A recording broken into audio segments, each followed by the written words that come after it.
La première parasitose mondiale, c'est le paludisme. Et vous savez que le paludisme tue lorsqu'on ne prend pas rapidement en charge les cas, surtout en fonction de l'espèce qui sévit au Bénin. Nous avons autant d'autres parasitoses. Je veux parler de l'onchocercose, c'est-à-dire la maladie qui rend aveugle. Je veux parler de la bilharziose urinaire. Aujourd'hui, dans toutes nos vallées, les enfants, 90% des enfants urinent du sang.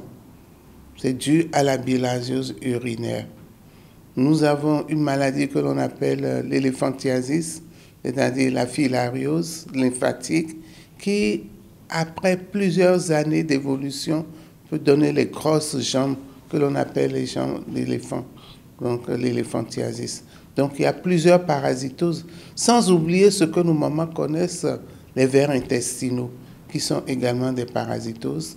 Donc nous allons organiser ce 9e congrès de la Société africaine de parasitologie qui va se pencher sur les défis liés à l'élimination, c'est-à-dire que faisons-nous pour que ces maladies ne sévissent plus sur le continent.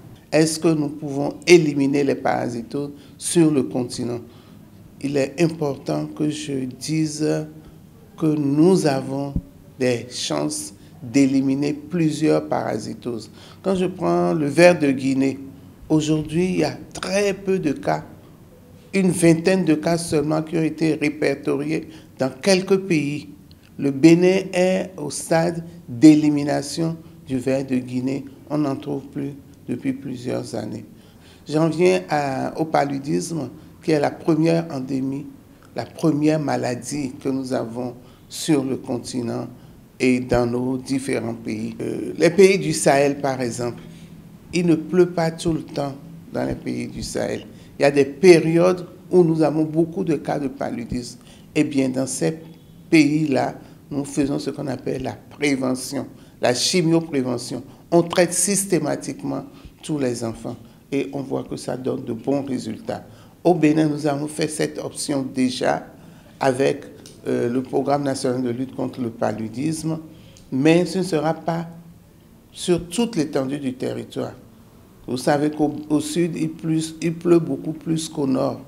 Donc, dans les régions où il ne pleut pas beaucoup, dans la région septentrionale, nous allons pouvoir déployer cette stratégie pour réduire vraiment la prévalence du paludisme. Donc, nous avons de bonnes perspectives d'élimination des maladies parasitaires sur le continent.